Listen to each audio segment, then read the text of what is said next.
You could get delayed, rejected, or even banned from getting your AME license not because you failed your exams, not because you lack experience, but because your logbook wasn't filled correctly. This is more common than you think. And here I'm going to make sure it never happens to you. Let's get into it. In this video, we will cover everything you need to know. What to record, how to write it, and how to get it signed, and how to avoid the common mistakes that cost students and technicians months of delays. What is an AME logbook?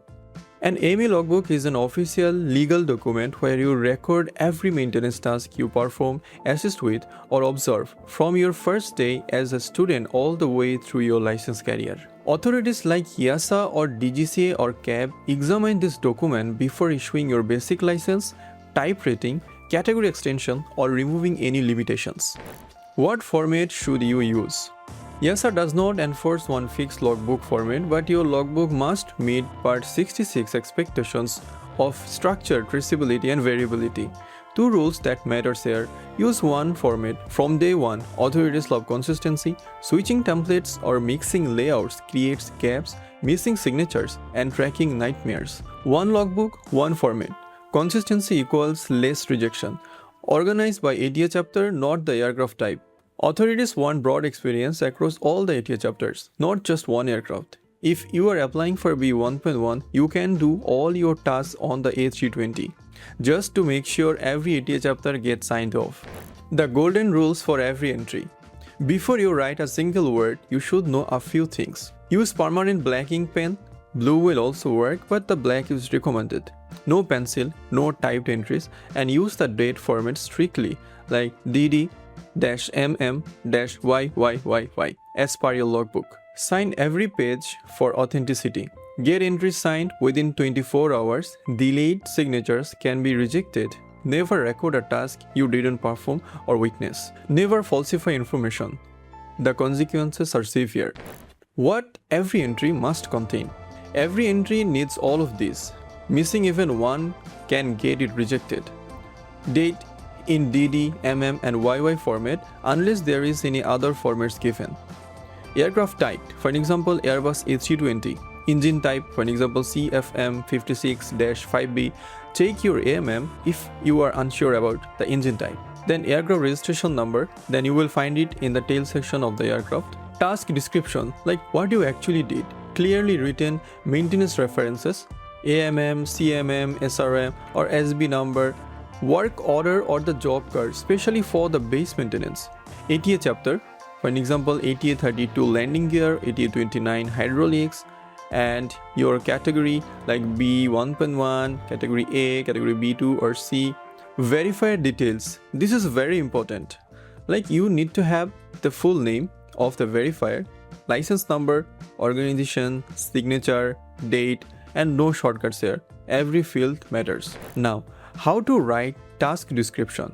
This is where most students go wrong. Follow this formula, like actions, component, then aircraft, then reference, then result. Your action word depends on your role. Like in case of licensed engineer, they might write like carried out, performed, or completed, and the trainee, they will write like assisted in, participated in, and never write carried out if you didn't certify the task. This is the falsification. Line maintenance example, like assisted in replacement of hydraulic reservoir on Airbus A320 as per AMM reference. Functional test completed, result satisfactory. You can write those tasks like this way. Adding part number and serial number isn't always mandatory, but it makes your entries significantly stronger. Now, who can sign your logbook and some smart entry strategy? Every entry must be signed by a licensed AME with the appropriate category or certifying staff under EASA Part 145. They must provide their full name, license number, organization name, and signature. Never accept a signature without a license number and it will be rejected. Now, two techniques every student must know. On repetition, after 2 to 3 entries of the same routine task, move on.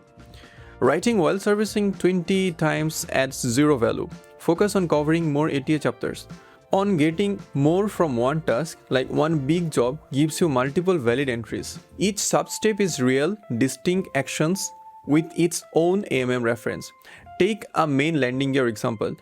That alone gives you 5 entries, like jacking and lifting of the aircraft, AMM reference number is given, and removal of the main landing gear assembly, then installation of serviceable landing gear assembly, then functional test of retraction and extension, AMM reference number, then removal and installation of the tire pressure transducer. 5 entries, 1 job, no repetition, no fabrication. That's how you build a strong logbook. Now, the protect your logbook. One thing most people ignore, your logbook is irreplaceable.